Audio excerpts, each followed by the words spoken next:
2020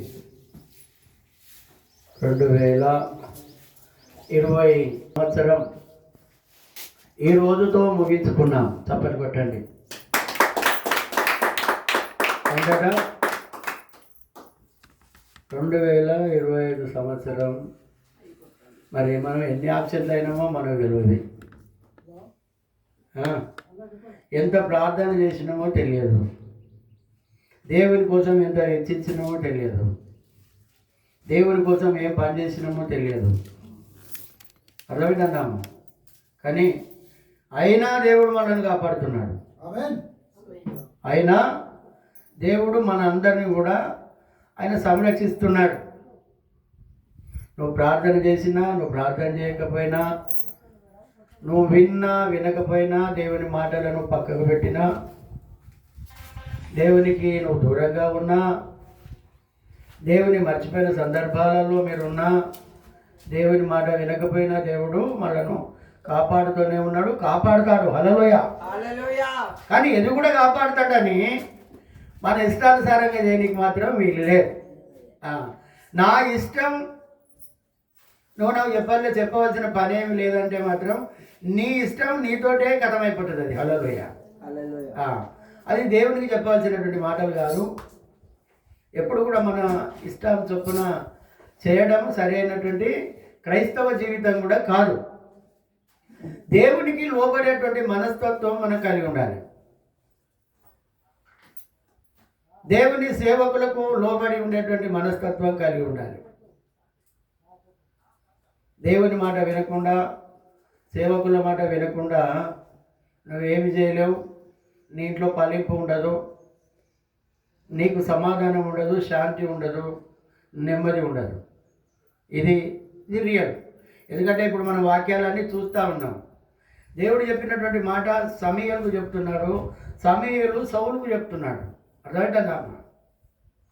ఇవి మేమేదో రాసుకొని వచ్చి మీకు చెప్పవలసినటువంటి మాటలు కాదు. గ్యారెడ్ వాళ్ళు చెప్పినటువంటి మాటలాగా ఇట్లాంటివి ఉండవు. అక్కడిక్కడ చెప్పి అక్కడిక్కడ చేసే మాటలు కూడా కాదు. మనం క్రమంగా వెళ్ళిపోతున్నాం మనం. హల్లెలూయా. పాత నిబంధన కాలంలో దేవుడు ఏ రకంగా చేశాడు, ఏ విధంగా ఉన్నాడని ఆ రకంగానే మనం వెళ్ళిపోతున్నాం తప్ప మన సొంత నిర్ణయాలతో, సొంత ఆలోచనలతో చెప్పినటువంటి మాటలు మాత్రం కాదు. ఏదో మా ఇష్టం వచ్చినటువంటి మాటలు చెప్పడానికి కూడా కాదు. ఇష్టం వచ్చిన మాటలు చెప్పి మమ్మల్ని కూడా ఖండిస్తాడు ఆయన, మమ్మలను కూడా దివాళీ తీస్తాడు. ఇది గుర్తుపెట్టుకోవాలి మనం. మేము కూడా దేవుడి మాటలు వినకపోయినా, మా ఇష్టానుసారంగా చెప్పినా మా మాటలు కూడా ఆయన విన్నాడు కనుక. ఎందుకంటే మీరు కూడా దేవుని బిడ్డలు, మీరు వాక్యాలు మీరు ఏమి వింటున్నారో, ఏమి ఆచరిస్తున్నారో, ఏమి ఆచరించడం లేదో మాకైతే ఇప్పటి వరకు కూడా అర్థం కావడం లేదు. హల్లెలూయా. చూడండి, మొదటి మాటల్లోనే మాట్లాడుతున్నాడు. ఒకానొక దినమున సమూయేలు సౌలును పిలిచిండట. హల్లెలూయా. ఒక దినాన నిన్ను వెళ్తాడు, నన్ను వెళ్తాడు. గుర్తుపెట్టుకోండి. ఒక సందర్భం వస్తుంది. సమూయేలును దేవుడు పిలిచాడు. సమూయేలును దేవుడు పిలిచి, యెహోవా ఇశ్రాయేలీయులకు తన జనుల మీద నిన్ను రాజుగా అభిషేకించుటకై నన్ను పంపాను. హల్లెలూయా. సౌలును ఒకసారి విను. సౌలుతో చెప్తున్నాడు, ఇశ్రాయేలీయుల మీద నిన్ను రాజుగా, తన జనుల మీద నిన్ను రాజుగా అభిషేకించుటకై నన్ను పంపాను. అభిషేకించడానికి నన్ను పంపించాడు. నిన్ను రాజుగా చేయాలని అంటే నేనే చేశాను. నిన్ను ఎవరు చేశారు? దేవుడు చేసిండా? సమూయేలు అభిషేకించిండా?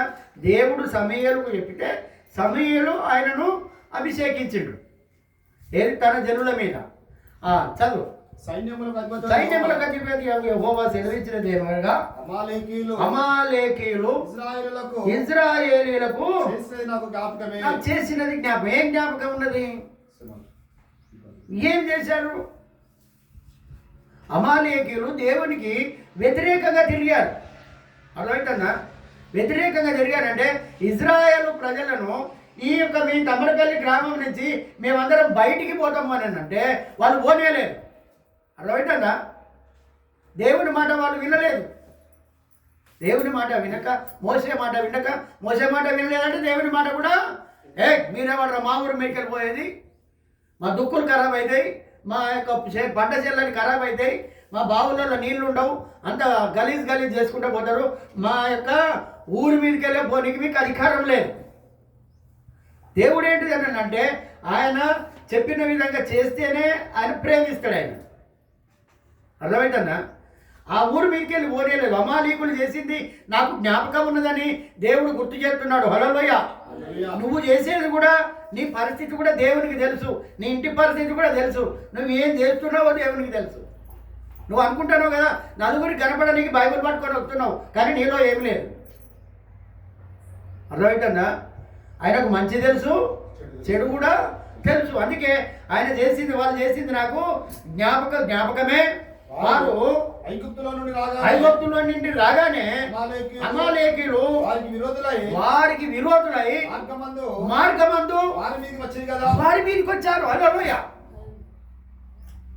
మొత్తం మా ఊరి మీదకే రావద్దు, మా ఊరికే రావద్దు, మా పొలిమేరలకే రావద్దు. కొంతమందిని అంటాం మనం, నా ఇంటి వాకిలి తొక్కే అధికారం నీకు లేదంటాం మనం కొంతమందిని. ఆ రకంగా వాళ్ళు అన్నది దేవునికి జ్ఞాపకం ఉన్నది, దేవునికి జ్ఞాపకం ఉన్నది. కాబట్టి సౌలుకు ఒక మాట చెప్తున్నాడు, చదువు.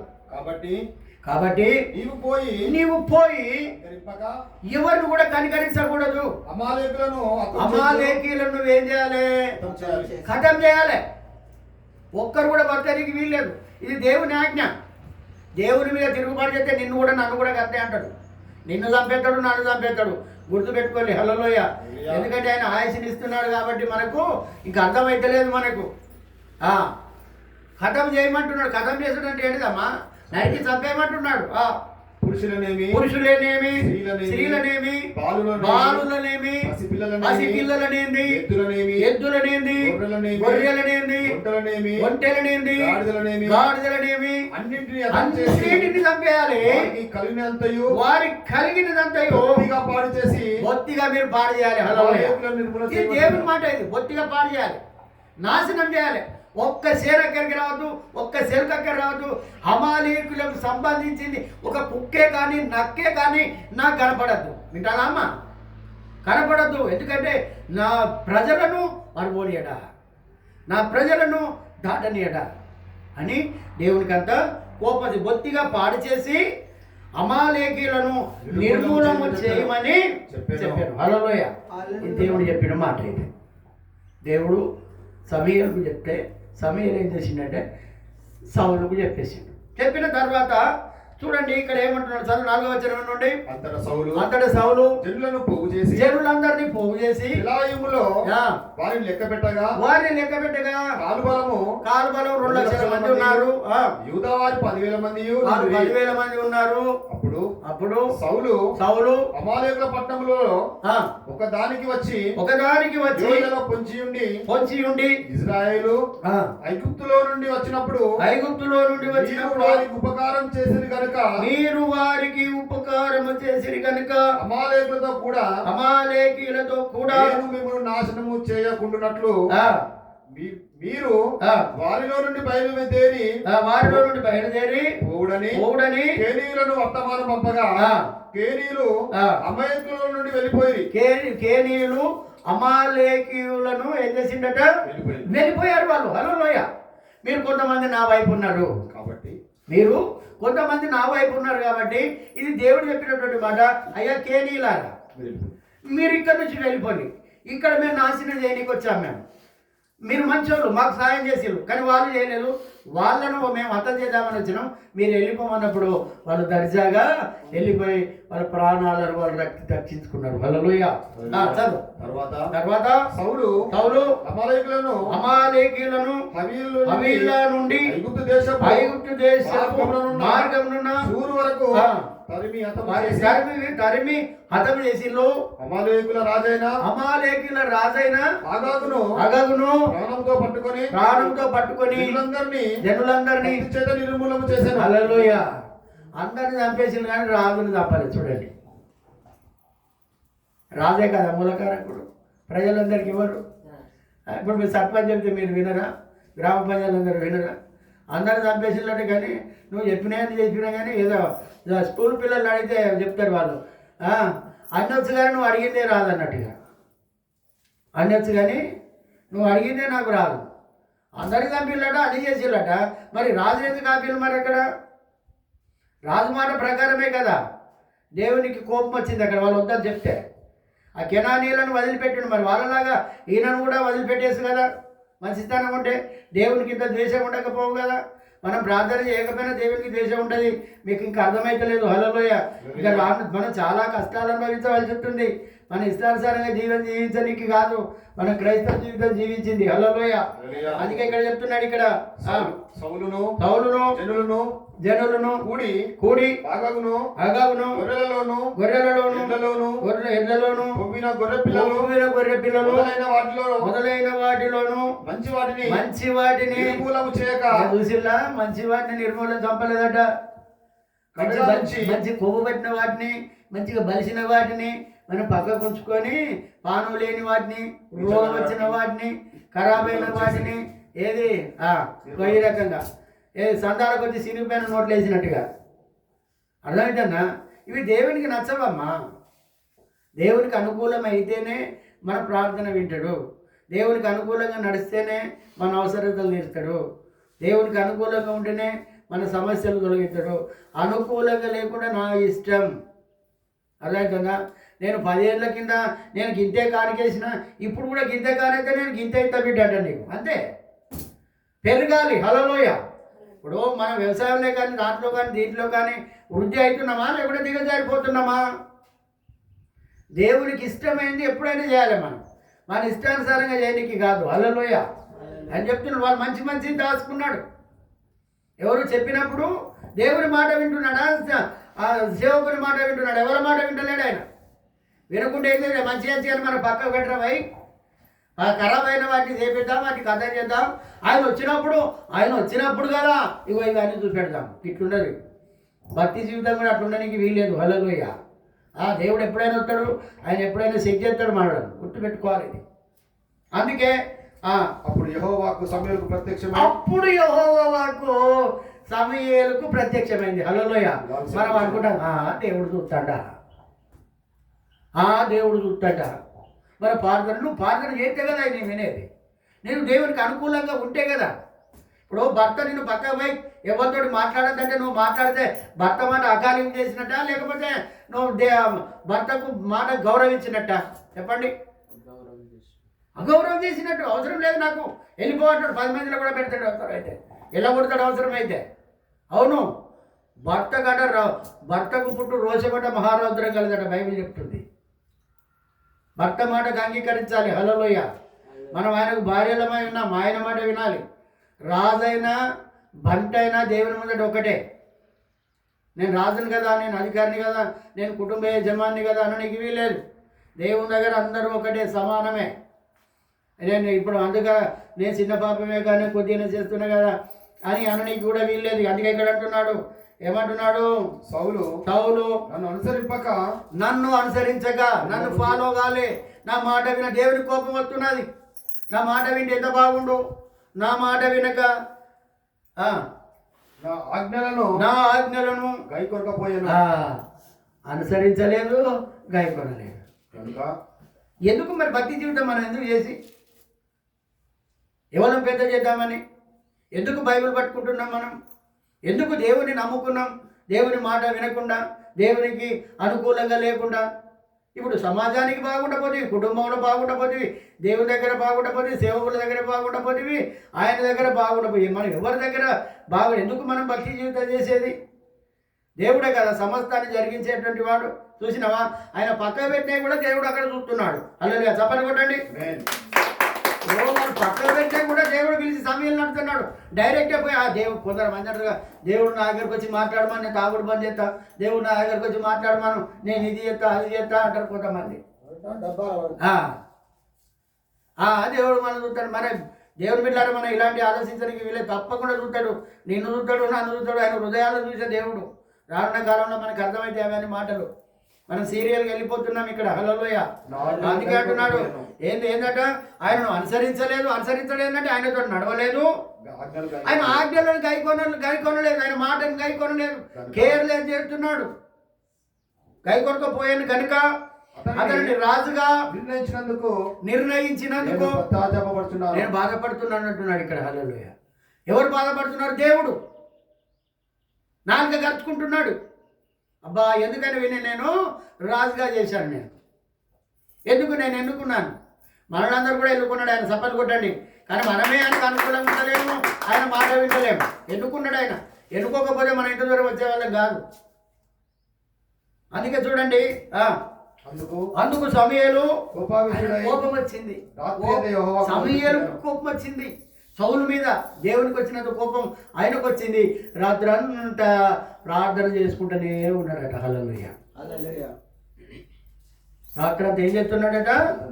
యెహోవాకు మొరపెడుతున్నాడట. ఇంకొక మాట చదువు. ఉదయమున సమూయేలు లేచి సౌలును ఎదుర్కొనుటకు పోగా సౌలు కర్మెలునకు వచ్చి అప్పుడు జయసూచకమైన శిలను పెద్ద నిలిచి, ఏది ఇప్పుడు రాజకీయ నాలు వచ్చినప్పుడు జెండాలు పట్టుకొని ఎదురుగా పోవుడు, జెండాలు పట్టుకొని ఎదురుగా పోతారు. చూసిన మామ ఆ రకంగా పోతున్నాడట. ఈయన ఘనకార్యం చేసినట్టుగా, ఈయన దేవుని దగ్గర ఘనకార్యం చేసినట్టుగా జయసూచికంగా మనం జయించాం, అమాలేకీలను చంపాం, మనం గొర్రెలను చంపాం అని మీదికి చెప్తాడు. లోపలనే ఉన్నది. అమలారా అర్థమవుతుందా?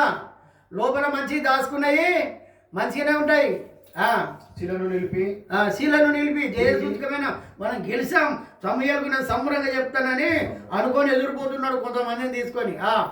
గిల్గాలుకు పోయిన సమాచారం వినను. గిల్గాలుకు పోయి సమాచారం వినను. తర్వాత అతడు సౌలు నొద్దకు వచ్చి సౌలు యెహోవా వలన నీకు ఆశీర్వాదం కలుగును గాక. హల్లెలూయ. అంతమంది మాట్లాడుతుండే ఎరికేనా? యెహోవా వలన నీకు ఆశీర్వాదం కలుగును గాక అంటున్నాడు. నీకు ఆశీర్వాదం కలుగును గాక. యెహోవా ఆజ్ఞను నేను నెరవేర్చిదనగా. హల్లెలూయా. ఇదే పొరపాటు. యెహోవా ఆజ్ఞను నేను నెరవేర్చినని చెప్తున్నాడు. మీరు ప్రార్థన చేస్తున్నామని అంటారు, మీరు బాగుండడే చెప్తారు, కానీ ఆయన ఇక్కడ ఉన్నాడే సంగతి మీకు తెలియదు. చాలా జాగ్రత్త వినండి. దేవుని మాట వినాలి, ప్రజల మాట కాదు, వీళ్ళ మాటలు కాదు. అర్థమవుతుందా? కేవలం అది సరిపోదు మనకి. ఇంకా ఆయన అందుకే అంటున్నాడు ఇక్కడ ఏంటంట, యెహోవా ఆజ్ఞను నేను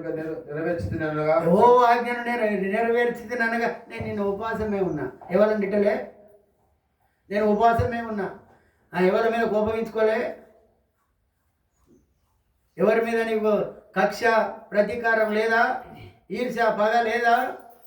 అందుకే చెప్తున్నాడు ఇక్కడ సమూయేలు అలాగైతే నాకు వినపడుతున్నాయి గొర్రెల రంకెల సప్పుడు ఎక్కడిది, ఈ ఎడ్ల సప్పుడు ఎక్కడిది? ఇప్పుడు కొద్దిగా లేట్ అయితే అబ్బా, కొద్దిగా లేట్ అయితే ఏమంటే అమ్మా అవి కొడితే సరే, గొర్రెలు ఏమైనా కొడుతాయి నా మరి నా తెలియదు. అవి కొడతాయి అమ్మ, ఏమైనా కొడతాయి అవి కదా. మరి ఈ ఇనబడే సప్పుడు ఎక్కడిదిరా బాబు, నువ్వు అన్ని చేసిందని అంటాను కదా, మరి ఈ సప్పుడు ఎక్కడికి వస్తుంది? ఎప్పుడు కూడా గుర్తుపెట్టుకోవాలి, మనం చేసింది ఎప్పుడు కూడా ఏదో ఒక రోజు బయటకు వస్తుంది. తప్పని కొట్టుండి. హల్లెలూయ. తప్పని కొట్టండి, కొత్తది అంతే. నువ్వెంత దాచుకున్నా కానీ, నువ్వెంత దాయబెట్టినా కానీ అది బయటికి వెళ్తుంది. ఆయన బయటికి తీస్తాడు అట్లా, అంతే. గుర్తుపెట్టుకోండి, ఆయన బయటికి తీసుకోవడానికి సమర్థుడు. మరి నాకెందుకు వినపడ? దేవుడేమో ఆయనతోటి మాట్లాడాడు. కావాలని ఈయనతోటి మాట్లాడితే నేను అంత చేసినాయా, నేను అన్ని చేసినాయా అని చెప్తే మరి నాకు వినబడే సప్పుడు ఎక్కడిదిరా భయ్ ఇక్కడ? అందుకు సౌలు అమాలేకుల యుద్ధ నుండి జనులు వీటిని తీసుకొని వచ్చిరి.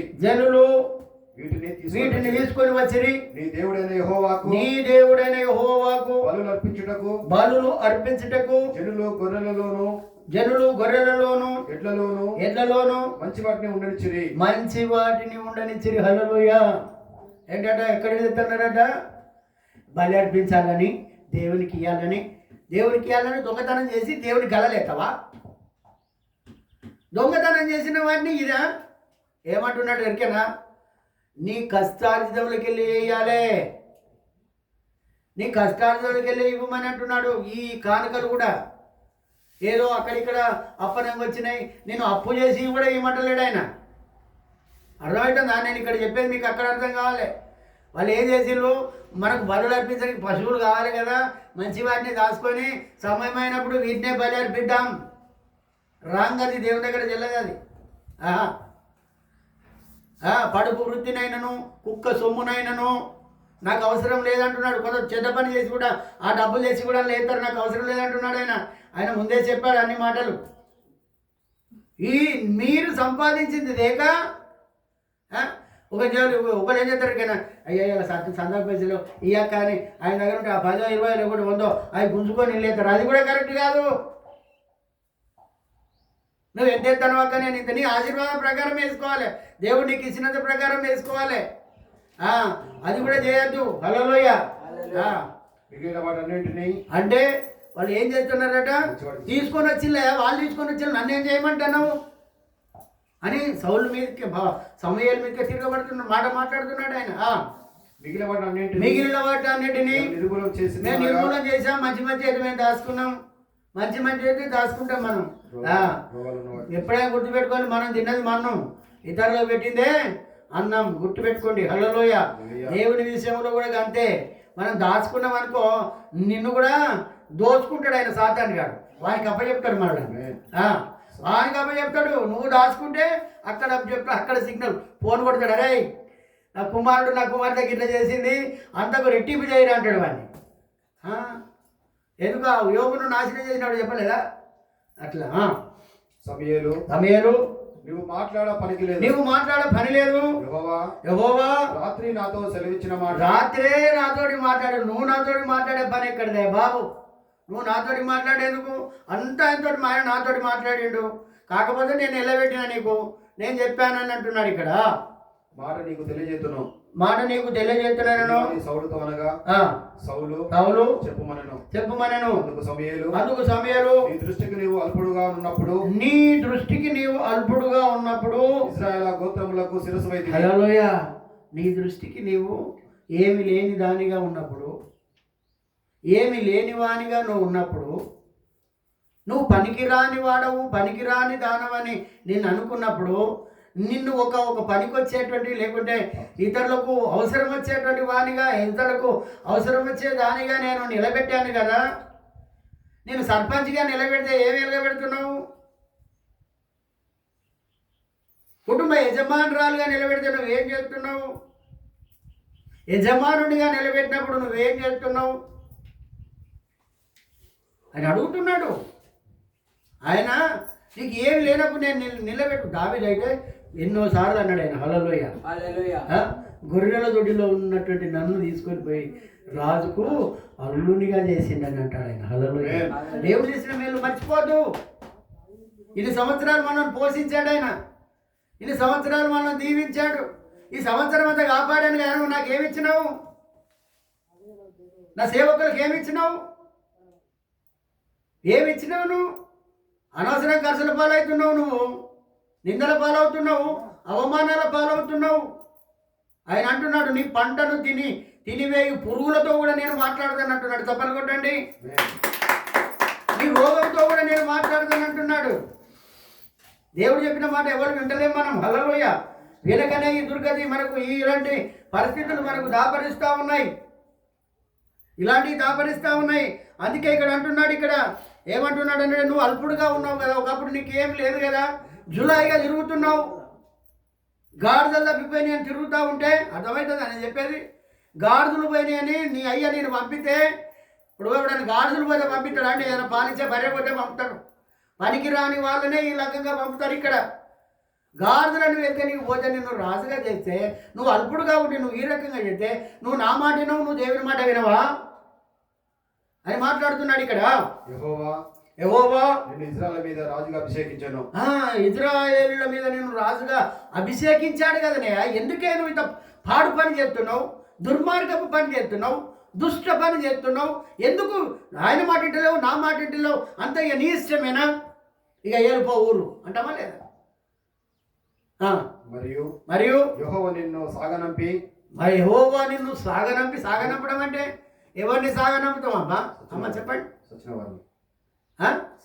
వచ్చిన వారిని కాదు, అసలైన చుట్టాలను బస్సు ఎక్కించొద్దాం, పనికి రాని వాళ్ళని ఫోన్లు అంటాం. అసలైన వాళ్ళు ఇంటికి వచ్చినప్పుడు చెమ్మే నీళ్ళు ఇస్తాము. పనికి రాని వాళ్ళు వచ్చినప్పుడు వాడు వచ్చేది వాడు చూసి చూడనట్టు ఉండేటోళ్ళు లేరా? చూసి కూడా అది నాకు ఏం పెట్టింది, ఎవరికి గోందాసు అది, ఎవరికి గోందాసు, వాడి గుడికి నేను నీళ్ళు ఇవ్వాలా? ఏకే పని లోపలరా లోపలరా లోపలరా, వచ్చినోడు సచ్చినట్టు వాడైపోతాడు. అంతేనా? అంతేనా అమ్మా నేను చెప్పేది తప్ప ఏమన్నా? మంచి వాళ్ళు అయితే మటన్ చికెన్ తెస్తాం, చెడ్డోళ్ళు అయితే ఇక గిదే ఉన్నదయ్యా, గిదే గదే గిదే అలయ్యా. మమ్మల్ని అంటారు బయట చికెన్లు పెడతారు, బిర్యానీలు పెడతారు, బొర్రలు పెడతారు, మా సేవకులు అంటారు మమ్మల్ని. మేము అక్కడ చికెన్లు మటన్లు తింటానమాట ఊళ్ళో పడిపోయి అట్లా అంటారమ్మా అనుకుంటారు. అబ్బో వాళ్ళకి ఏంటో బైబుల్లో 500 1000 రూపాయలు వాళ్ళకి కూలి పడుతుంది అయ్యాలా. ఇక ఎంత ఇచ్చే సంగతి మీకెరక, హల్లెలూయ, మాకెరక, దేవునికి ఎరక. చప్పటి కొట్టండి. ఆయన అన్ని చూస్తాడమ్మా, అన్ని చూస్తాడు, అన్నింటినీ కనిపెడతాడు ఆయన, అన్నింటిని కూడా కనిపెడతాడు. ఇది నిజమా అబద్ధమా? సేవకుడు తెల్లబట్టలు వేసుకొని పోతానంటే మా ఊర్లో ఇలా బండి వేసుకొని పోతాను, తిమ్మాపురం పోతాను, ఓ బాక్స్ నిండా రూపాయలే కట్టుకుంటారు అనుకుంటారు. వీళ్ళందరికీ జీతాలు ఇస్తాడు, వీళ్ళు మనకు చెప్పలేరు అని అనుకుంటారు. వీళ్ళు కొడుకుంటూ తండ్రి ఇద్దరు పోతారు అనే పనికి ఆగకుండా పోతాను. మళ్ళీ బట్టలు ఇస్త్రీ కొట్టుకొని పోతాను, అది పోతాను ఇది పోతాను అని లోకం వాడుకునేది మళ్ళీ వాడుకుంటూనే ఉంటారు. హల్లెలూయ. మీకు తెలియదు ఎన్ని రూపాయలు వస్తున్నాయో, ఎన్ని కోట్లు వస్తున్నాయో అనుకునే వాళ్ళు కూడా ఉంటారు ఇక్కడ. అందుకే ఇక్కడ అంటున్నాడు, ఏమంటున్నాడు? వాళ్ళను సాగనంపిండట, రాజుగా చేసి సాగనంపిండు. వట్టిగానే కాదు, సాగనంపడం అంటే కాదు, కట్ట సుఖాలన్నీ చెప్పుకుంటూ పోతాంటారు. నిజమా కాదా? ఇప్పుడు భర్త చేసినాయో, పిల్లలు చేసినాయో, బయట వాళ్ళు చేసినాయో, వాళ్ళు చేసినాయో, వీళ్ళు చేసినాయో, బిడ్డ గిట్టున్నది బిడ్డ, గట్టున్నది బిడ్డ, మీ అయ్య మంచోడు కాదు, లేకుంటే మీ అవ్వ మంచిది కాదు, వాళ్ళు మంచోళ్ళు కాదు, వీళ్ళు మంచోళ్ళు కాదు, ఏదో పంపుదామని అనుకున్న బిడ్డ, ఏదో చేయాలి బిడ్డ అనుకొని నేను ఏదో ఇక్కడ దాకా వచ్చి ఎక్కిస్తాను బిడ్డ. అదే బిడ్డ చెప్పితే వినకపోతే బిడ్డ కూడా అయ్య పక్షమో అవ్వ పక్షమో అంటే, అన్నల పక్షమో అంటే ఆ అవ్వ కూడా పోయి అక్కడ దాకా పోయి ఎక్కియది. నేను చెప్పాను తప్ప? సాగనంపిండు, రాజుగా చేసి నిన్ను సాగనంపి, నువ్వు గాడలేదు కదా, నేను రాజుగా చేసి పంపించిన కదరా నిన్ను. ఎందుకు నా మాట ఇంటలేవు నువ్వు? సాగనంపడం అంటే సాగుకు సాగనంపడం కాదని. హల్లెలూయ. సాగనంపి నీవు పోయి పాపాత్ములైన వాళ్ళు పాపాత్ములయ్యా. నా మాట విన్నాడు, అందరు పాపాత్ములే. చప్పట్లు కొట్టుండి. మనం ఆయన మాట వింటేనే శ్రేష్ఠులం, లేకుంటే పాపాత్ములమే. అమలేకీయులను నిర్మూలం చేయము, అమలేకీయులను నిర్మూలము చేయము, వారు లయమగు వరకు వారితో యుద్ధము చేయమని సెలవీయగా నీవు ఎందుచేత యెహోవా మాట వినక దోపుడు మీద ఎగబడ్డాడు. దోపకం అంటే చాలా ఇష్టం మనకు. మంది సొమ్ములు అయితే మంచి ఇష్టం. ఇంకా మనం గిన్నె కనపడ్డా, గిలాస కనపడ్డా, చెంచా కనపడ్డా, ఏది కనపడ్డా కానీ మంది అబ్బో కదా. మన ఇంటి మీద ఉన్నంత ఉండదు, పక్కింటి మీదనే మనకి ఎప్పటికి చూపు ఉంటుంది. వాళ్ళు డెవలప్ అయినా, లేకుంటే వాళ్ళు ఎట్లున్నా, వాళ్ళు మంచి బట్టలు కట్టుకున్నా, మంచి తిండి తిన్నా. నేను చెప్పేది అబద్ధం అమ్మ. దోపుడు మీద ఎగబడ్డాడు. దోపుడు అంటే ఏంటిది? దోసుకోవడం. అయినా నిర్మూలన తీసేయడం. నీకు అంతకనే డబల్ ఇస్తా, నువ్వు తీసేయబడి దాచుకుంటాడు మన మనిషి. దోపుడు మీద ఎగబడి ఆయన దృష్టికి కీడు తీసివేస్తుంది. హల్లెలూయా. ఏదట ఏం చేసిందట? కీడు చేశావు నువ్వు, కీడు. దోపుడు మీద ఎగబడి కీడు చేస్తున్నారు. మనం కీడే చేస్తున్నాం, దేవునికి మేలు చేస్తున్నాం అని అనుకోవడం లేదు, మనం కీడే చేస్తున్నాం మనం. హల్లెలూయా. మనకి ఇంకా అర్థమైతలేదు అక్కడ. అందుకు సౌలు ఆ మాట అనవద్దు, యెహోవా మాట విని. నువ్వు అట్లా అనకయ్యా, మాకు అట్నే జరుగుతుంది, నువ్వు సేవకునిగా. మా దగ్గర ఒక ఆయన ఉన్నాడు, మీరు అనుకులేగా, మాట అనుకులే. నువ్వు చేసేది ఏమున్నదా? నువ్వు ప్రార్థన చేయమంటే చేయవు. మీరు సేవకులు ఆ మాట అంటే మళ్ళీ మేము చేద్దామా? అరే మాకు శాపం కలుగుతుందా? అబ్బో ఎంత భయపడ్డా, భయం గల కోడాట ఎవరు చేసిందట. మీరు అనకుండా, మీరు అనుకుంటే నాకు అట్లే జరుగుతుంది, మీరు అనకొద్దు అట్లా. అరే చర్చికి రమ్మంటే పోకపోతే ఏమంటామమ్మా? ఇక నీదేం బతికే అంటాము. అందుకే ఇక్కడ అంటున్నాడు, ఇక్కడ ఏంటంట, దోపుడు మీద ఎగబడి అందుకు ఆ మాట అనవద్దు, నేను యెహోవా మాట విని యెహోవా నన్ను పంపిన మార్గమున పోయి అమాలేకుల రాజైన అగాగును తీసుకొని వస్తుంది కానీ అమాలేకీలను నేను నిర్మూలన చేసిన, అన్ని చేసినా కానీ ఒకటి చేయలే. నేను చెప్పాను కదా మొన్న, సౌలు కొడుకు ఏం చేసిండమ్మా? సౌలేమో మనము అది ప్రాంతం గెలిచేంతవరకు దాకా ఎవడు అన్నం తినద్దు, ఎవడు నీళ్లు తాగద్దు, ఎవడు ఏది ఏదని చెప్పాడు. కానీ సౌలు కొడుకు ఏం చేశాడు? కొంచెం తేనె తీసుకొని ఏదట ఇదే కదన్నా, చిన్న తప్పే గంట దగ్గర తీసుకుపోతున్నావు, ఇది న్యాయమే నాన్న అని మీరు నన్ను పక్క పోయి తిట్టినా పర్లేదు, ఉన్నవార్థం కట్టిదని చెప్పాలి. అలా దాచిపెట్టేది ఏం లేదు, ఇది దేవుని మాట. ఆయన అందరికి నిర్మూలం అంటే ఏంటిదమ్మా? ఇప్పుడు వాడు వచ్చింది అనుకో, ఇంటిని ఈ మందిరాన్ని నిర్మూలన చేయమంటే నామరూపాలు లేకుండా కనపడాలి. ఇది సగం ఉంచి నేను అదంతా తీసేసినాయా, ఒక పులిపీటే ఉంచినాయి అంటే అది కరెక్టా? మరి నేను రాజును చంపేయలేదంటే అది ఎంతవరకు? నేను అన్ని చేసినా కదా అని అంటున్నాడు. మళ్ళీ మీదికి దబాయింపు మనకి ఎక్కువ, ఇంకా దబాయింపు ఎక్కువ ఉంటుంది మనకు. హల్లెలూయా, ఇవన్నీ చేసిన కదా. కానీ ఒకటి నేను వదిలిపెట్టా, నేను చేసిన పొరపాటు ఏమున్నది, నేను చేసిన గ్రహపాటు ఏమున్నది? అయితే గిల్గాలులో నీ దేవుడైన యెహోవాకు బలి అర్పించుటకై జనులు శపితములకు గొర్రెలను ఎడ్లను ముఖ్యమైన వాటిని తీసుకొని వచ్చిరని సమూయేలుతో చెప్పాను. అందుకు సమూయేలు తాను సెలవిచ్చిన ఆజ్ఞను ఒకడు గైకొనడం వలన, ఇక్కడ మాట్లాడుతున్నాడు వినండి, సమూయేలు చెప్తున్నాడు. సమూయేలు అందుకు సమూయేలు సెలవిచ్చిన ఆజ్ఞను ఒకడు గైకొనడం వలన, ఒకడు గైకొనాలి. నువ్వైనా గైకొనాలి, నేనైనా గైకొనాలి, దేవుని మాట వినాలి. ఇలా ఆదివారం చర్చికి పోకున్నా ఏం కత్తి అని అన్నావు అనుకో, నీ నోరుతోటే నీకేమవుతుంది? శాపం ఉంటుంది అక్కడ. అర్థమైందా? ఆజ్ఞను గైకొనడం అంటే ఏంటిది? ఒక వారం తప్పిస్తే మనకు అట్లే ఉంటుంది. ఇప్పుడు ఇక మీకు అర్థమయ్యేటట్టు చెప్తా. ఇప్పుడు కాలువ పారుతుందమ్మా, ఇప్పుడు వంతుల కాలువ, వంతులు ఉంటాయి ఆ బయట కాడ. వంతులు ఉన్నప్పుడు నీకు వంతు వచ్చింది, నువ్వు పెట్టుకున్నావు, నిన్న కరెంట్ లేదు, ఆ కాలువ పారలే. మళ్ళీ నీ వంతు వచ్చినాడు అక్కడ దాకా పారమనే పారుతుంది. అది ఎందుకు పారా చెప్పండి? మరి మనం మందిరం తప్పితే ఎట్లుంటుంది? మనం క్రైస్తవులమే కదా, మనం కిరస్థాన పనులమే కదా. బయటనేమో అందరికి కిరస్థాన పనులు, వాళ్ళు అల్లెలు వాళ్ళు దేవుడు నమ్మిన వాళ్ళు అని వాళ్ళ దగ్గరనే మన పేరు ఉంటుంది. మనం చేసే పని ఏంటిది? ఇప్పుడు దేవుని ఆజ్ఞను పాటించడం ఇది. ఆయన అంటున్నాడు 6 దినాలు పని చేయండి, 7వ దినం పరిశుద్ధమైన దినం నా మందిరంలోనికి రమ్మంటున్నాడు. మరి మనం చేసే పని ఏంటిది? ఇప్పుడు మన వ్యక్తిగతం కాదా అది? పోకుంటే ఏం కాదు అనేది వ్యక్తిగతం కాదా? అవునా కాదా? ఇక్కడ కూడా అంటున్నాడు కదా, ఒకడు ఆజ్ఞను గైకొనడం వలన యెహోవా సంతోషిస్తాడు. ఆయన సంతోషం తేవాలి, మనం ఆయన సంతోషం తేవాలి. కానీ ఆయనకు ఏది పరువు పోయే పని చేయద్దు కదా. ఇప్పుడు నా కుమార్తె ఎక్కడ తిరుగుతుంది, నా కుమారుడు ఎక్కడ తిరుగుతున్నాడు? ఒకడు సినిమాటాయిస్లో ఉంటాడు, ఒకడు మందుకాల్లో ఉంటాడు. వాళ్ళు క్రైస్తవులే. మరి ఆజ్ఞను గైకొనే వాళ్ళు కావాలి. ఏది ఆమె రాలేదు, అందుకే నాకు కూడా ఆమె 2 వారాలు రాలేదు, నేను ఇవాళ రాలేదని అనుకుంటున్నాను. అది రాంగ్. అది నువ్వు ఆశీర్వాదాలు పోగొట్టుకుంటున్నావు నీకు. హల్లెలూయా.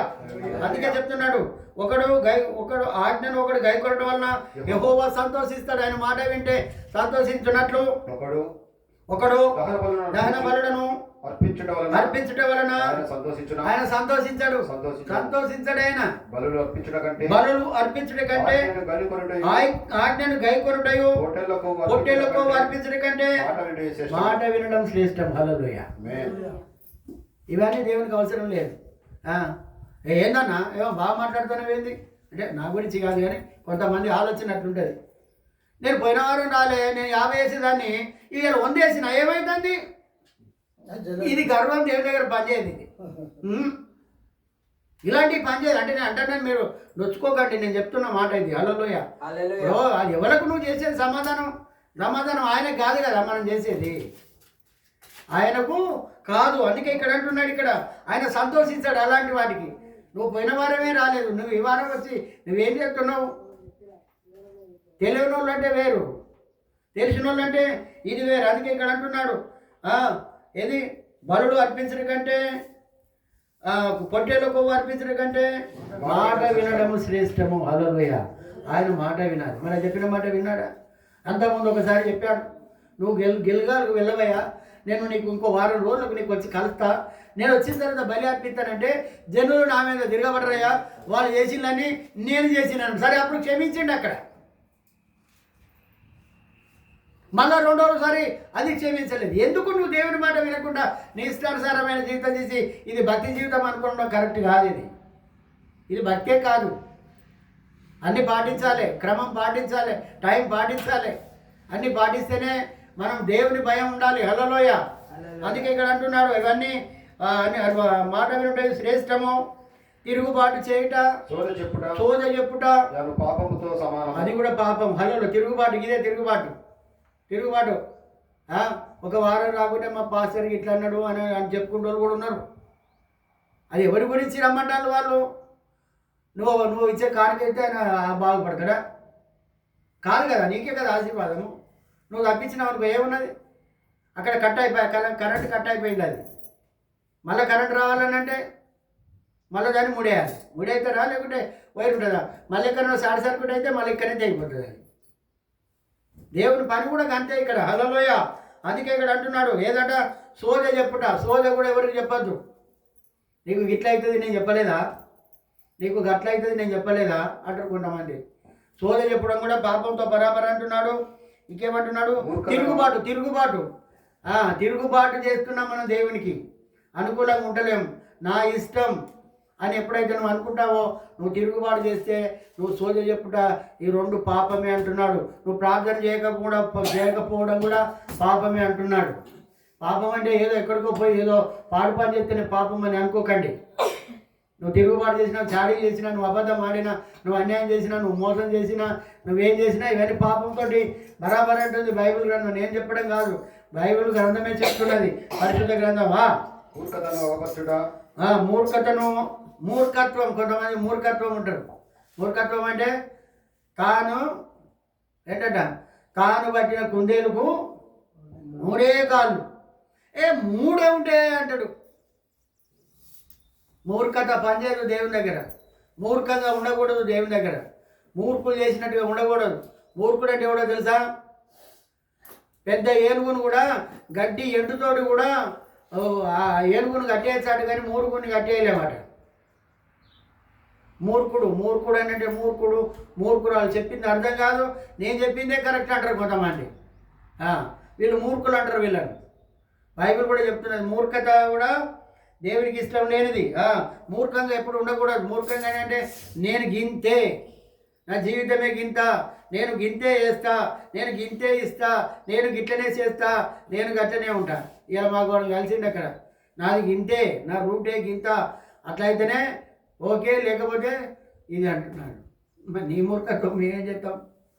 నీ మూర్ఖత్వం మేమేం చేస్తామే? అంతేనా కదా? మూర్ఖుని కట్టేయలేం. ఇసుక భారమట. మూర్ఖుడు ఇంకా పైకే ఉంటాడు. ఇసుక భారం కంటే వాడు ఇంకా బరమే ఉంటాడట వాడు. హల్లెలూయా. ఇక్కడ చెప్తున్నాడు. అందుకే మూర్ఖతను కనపరచకూడదు దేవుని దగ్గర. మూర్ఖత నేను పోతే లేకుండా లేదు, వాళ్ళకేంటి వీళ్ళకేంటి అని అనకూడదు. మూర్ఖంగా దేవుని దగ్గర ఉండకూడదు. మాయా విగ్రహము దేవతలను పూజించుటతో సమానము. ఈ మూర్ఖత్వం అనంగా, సోద చెప్పడం అనంగా, నేను ఏం పూజ చేయనన్నా, మేము ఎప్పుడో బంద్ చేసినాం, నువ్వు చేసినట్టే అంటున్నాడు. ఇప్పుడు ఏంటట, నువ్వు సోద చెప్పినా, నువ్వు మూర్ఖంగా ఉన్నా, నువ్వు తిరుగుబాటు చేసినా పాపంతో బరాబర్ అంటున్నాడు. ఇవి కూడా ఏమంటున్నాడట, విగ్రహారాధన చేసినట్టే. నువ్వు గుళ్ళకి వెళ్ళి పూజ చేయాల్సిన పని లేదు, ఎక్కడికో వెళ్ళి పాపం చేయాల్సిన పని లేదు. మంచాలే ఆలోచించే పాపం చేస్తున్నాడు మానవుడు. బైబిలే చెప్తాను, నేను కాదు. ఇవి మనం అర్థం చేసుకోవాలి ఇక్కడ. హల్లెలూయా. అందుకే అంటున్నాడు, ఏమంటున్నాడు అంటే వాటితో సమానం. యెహోవా ఆజ్ఞను నీవు విడిచిపెట్టావు గనుక నువ్వు రాజుగా ఉండవు, నువ్వు క్రైస్తవునిగా ఉండవు, నువ్వు క్రైస్తవురాలుగా ఉండవు అంటున్నాడు ఆయన. ఉండవు అని అంటే నీ పనికి ఇంతే. ఇక ఆయనకు ఒక నిర్ణయం తీసుకున్నాడు అనుకో, ఆయన కోపం వచ్చే పని చేసినాం అనుకో, 10 మంది కాదు నీ ఎవరు చెప్పినా వినడు. 10 మంది కాదు నీ 100 మంది చెప్పినా వినడు దేవుడు, అంతే. ఇక ఆయన కూడా అంటున్నాడు, అయ్యా ఒకసారి అయ్యా నువ్వు నేను కలిసి అడుగుదాంపా దేవుణ్ణి, నువ్వు నేను కలిసి అడుగుదాంపా అని పై వచ్చిన వాళ్ళలో నువ్వు నేను ఇద్దరం కలిసి నేను రానయ్యా, దేవుడు వినడయ్యా అనగానే అయ్యో ఒకసారి పోదాంపా అయ్యా పోదాంపా అంటే ఆయన మాట వినడు ఆయన. చూడు 24 వచనం, సౌలు జనులకు తెలిసి వారి మాట వినందు నేను యెహోవా ఆజ్ఞను నీ మాటలను విని పాపం తెచ్చుకుంటున్నా, నేను పాపాన్ని తెచ్చుకున్న వార్త కరెక్టే కానీ అయ్యా కాబట్టి నీవు నా పాపాన్ని పరిహరించేది పాపం, దేవుడు సమయనా కడిగేది పాపం, నీ తప్పులు సరిదిద్దేది సమయనా, సేవకురా ఎవరమ్మా? దేవుడు కదా. నేను యెహోవాకు మొక్కన్నట్లు నాతో కూడా రాయ్య. ఒకసారి మరొకసారి యెహోవా దగ్గర పోయి మొక్కుదాంపా అయ్యా నన్ను, ఎందుకంటే నువ్వు ఉంటే నాకు ధైర్యం, ఓ అక్క నువ్వు రావాలి, నువ్వు లేకుంటే నాకు ఎట్టెట్లో అవుతుంది, నువ్వు రావాలి అని అన్నట్టుగా. అందుకు సమయాలు నీతో కూడా నేను తిరిగి రాను, నేను నీతో రాను అబ్బో, నీతో అయితే నేను నీతో పారిపోగొస్తున్నాయి కదా. ఇప్పుడు దొంగతోటి దొంగ పోతే దొంగ, తాగుబోతోడు కూడా పోతే తాగుబోతోడే. నేను నీతో రానిగా, నువ్వు పొరపాటు చేసినావు, ఆల్రెడీ నాకు డిక్లేర్ చేసేసాడు, నువ్వు రాజుగా ఉండవు. ఇక నాతో చెప్పినట్టే ఇక అంతే, నువ్వు వినాలి. ఏ వినకపోతే నీ కర్మ నువ్వే అనుభవిస్తావా. నీవు యెహోవా ఆజ్ఞను విసర్జించివి కనుక ఇశ్రాయేలు మీద రాజుగా ఉండకుండా యెహోవా నిన్ను విసర్జించడం చెప్పి నిన్ను తీసేసాడు. విసర్జించడం అంటే తీసివేయడం, విసర్జించడం అంటే తీసివేయడం. ఇప్పుడు మూత్ర విసర్జన అంటాం, మనం మూత్రం తీసేద్దామా ఉంటుందా? పోతుంది. తీసివేసాడు ఆయన. వెళ్ళిపోవాలని తిరగగా సౌలు అతని దుప్పటి చెంగు పట్టుకొని కూర్చుతాడు. ఇక పురుషోత్తముడు అన్నట్టుగా అరిచిడిగాను, ఈయన పురుషోత్తముడు అన్నట్టుగా ఆయన దుప్పటి చెంగు పట్టుకొని గుంజుతున్నాడు ఇక్కడ. అప్పుడు సమయాలు అతనితో ఇట్లా నేను నేడు యెహోవా ఇశ్రాయేలు రాజ్యమును నీ చేతిలో నుండి లాగివేసి నీకంటే మంచోడైనా పొరుగువానికి దాన్ని ఇస్తాడు. హల్లెలూయా. నీకు ఇవ్వవలసింది నీ పొరుగువానికి ఇస్తాడు. ఆశీర్వాదాలు నీకు రావాల్సిన దీవెనలు ఆయనకి ఇస్తాడు, నీకు రావాల్సిన మేలులు ఆయనకి ఇస్తాడు. అర్థమైందా? నువ్వు కనుక నిర్లక్ష్యంగా ఉంటే, దేవుని మాట వినకపోతే, దేవునికి అనుకూలంగా లేకపోతే, దేవునికి వ్యతిరేకంగా ఉన్నట్టయితే, నువ్వు మూర్ఖంగా ఉన్నా, లేకపోతే ఇంకేమంటున్నాడు, నువ్వు సోజ చెప్పుతో సోజ చెప్పుట దాంతో ఉన్న కొంతమంది సోజ చెప్పే సేవకులు కూడా ఉన్నారు. సరే, ఇంకొక అధ్యాయం వచ్చినప్పుడు వాళ్ళ గురించి కూడా మాట్లాడదాం. కానీ ఇక్కడ మాట్లాడుతున్నాడు, ఇక్కడ సోజ చెప్పడం, అబద్ధం ఆడడం, చాడీలు చెప్పడం, ఇవన్నీ కూడా దేవునికి సరి అనేవి కావు. అందుకే ఇక్కడ అంటున్నాడు, నీ చేతిలో నుండి తీసేస్తున్నాడు, లాగివేసి వేరే వాళ్ళ చేతిలో పెట్టేశాడు ఆయన. మరియు ఇశ్రాయేలులకు ఆధారమైన వాడు, చెప్పబడదాం, మనందరికీ ఆధారమైన వాడు ఆయన, నరుడు కాదు, దేవుడు. ఎట్లరికైనా వాక్యం అని అంటే ముళ్ళు గుచ్చినట్టు ఉంటుంది. ఇది నాకే, ఇది నాదే. నేను కూడా అట్లే అనేది. నేను కూడా సేవకుల దగ్గర కూర్చున్నప్పుడు ఏంది నా గురించి మాట్లాడుతాను, నేను తాగుబోతులు దేశంలో లేరా, నేను ఒక్కనే తాగుతానన్నా, నేను ఒక్కనే పాడు పనులు చేస్తానా, నేను ఒక్కనే ఉంటానా, అట్లా ఈర్చ బాగా కోపం వచ్చేది ఆయన మీద, సేవకుల మీద అట్లా వచ్చేది. ఎప్పటికి ఎప్పుడు ఇవే అట్లుంటుంది మరి దేవుని మాటలు. అట్లా అయితేనే వాక్యం మనకు దిగుతుంది. హల్లెలూయా. లేకుంటే దిగదు. ఆయన అబద్ధం ఆడాడు, ఆయన నరుడు కాదు, ఆయన పశ్చాత్తాపం అసలుకే లేదైనా. నీ గురించి బాధపడాడు అంతే. నువ్వు అనుకుంటావు కదా నీకు ఇది ఒక్కదానికే కదా, ఇది ఒక్కటే కదా. ఆదాము అవ్వ చేసినటువంటి తప్పును క్షమించిండా? క్షమించలే. క్షమించుదామని అనుకున్నాడు. ఆదాం కనుక ఒప్పుకుంటే క్షమించు, కానీ ఆదాం ఒప్పుకోలే. ఆయన ఒప్పుకోడు, ఆయన ఒప్పుకోడు, ఆయన పశ్చాత్తాపడు. అందుకు సౌలు నేను పాపము చేసింది, నేను పాపం చేశాను, అయినను నా జనుల పెద్దల ఎదుటను ఇశ్రాయేలు ఎదుటను నన్ను గణపరిచిన యెహోవాకు మొక్కుటకై నేను పోగా నాతో కూడా తిరిగి రమ్మని అతన్ని వేడుకొనినందున వేడుకున్నందున సమూయేలు తిరిగి సౌలు వెంట వెళ్ళెను. సౌలు యెహోవాకు మొక్కిన తర్వాత సమూయేలు అమాలేకుల రాజైన అగగును నా దగ్గరకు తీసుకురండి అని చెప్పాను. అగగు సంతోషంతో అతని దగ్గరకు వచ్చి మరణ శ్రమ నాకు గతించిపోయానే అని చూడు పోయాడు. మళ్ళీ ఏం చేసిండు? సరే దేవుని ప్రేమను బట్టి ఎవసారి పోదాం, అక్కడి దాకా పోదామని ఆయనతో పోయాడు. ఆయనతో పోయిన తర్వాత సరే నువ్వు చేసినవి మంచిగా ఉన్నాయి బాబు, ఇక దేవుడు అయితే నేను ఎట్లా వదిలిపెట్టేసింది, కానీ మరి నువ్వు కట్టేసిన అగగు ఎక్కడున్నాడో తీసుకురా అన్నాడు. ఇక నువ్వు చేయలేని పని నేనైనా చేయాలి కదా. ఇక నేను నీతో చట్టబడడానికి ఏం చేయాలి అని దేవుడు చెప్పిన మాట నువ్వు వినకపోతే నేనైనా వినాలి కదా. అంతేనా? లేకపోతే ఇద్దరు తోడు దొంగలు అవుతారు. ఇక్కడ తోడు దొంగలు ఇక్కడ దాకా నేను వచ్చాను, నేను రాకపోతే అది వేరే విషయం ఉండు, కానీ నేను ఇక్కడ దాకా వచ్చాను కదా, నువ్వు తీసుకొచ్చిన అగగును నువ్వు తీసుకొని రమ్మని అడిగాడు ఇక్కడ. అప్పుడు అగగు ఏమంటాడు? కానీ తీసుకొని వచ్చిన తర్వాత అయ్యా నేను బతికినా కదా, నాకు ఆయుష్ వచ్చింది కదా, నేను ఇంకా చావలేదు కదా అని అంటున్నాడు. అప్పుడు సమూయేలు కోపం వచ్చింది. సమూయేలు నీ కత్తి స్త్రీలకు సత్తు లేకుండా చేసినట్టు నీ తల్లికి స్త్రీలలో సత్తు లేకపోవునని అతనితో చెప్పి గిల్గాలులో యెహోవా సన్నిధిని తుత్తునీయులుగా నరికేశాడు ఆయన. హల్లెలూయా. నువ్వు చేయలేనటువంటి పని నేను చేస్తున్నా, నీవు చేయలేనటువంటి పని నేను చేస్తున్నానని చెప్పేశాడు. అప్పుడు సమూయేలు రామాకు వెళ్ళిపోయాను. సౌలు గిబియాలోని తన ఇంటికి వెళ్ళాను. సౌలు బ్రతికిన దినములన్నీ కూడా మళ్ళా సౌలు బ్రతికిన దినములన్నీ కూడా సమూయేలుగా మళ్ళీ ఆయన దగ్గరికి పోలేదు. దేవుడు కూడా పోనీయలేదు ఆయన దగ్గరికి, పోనీయడు.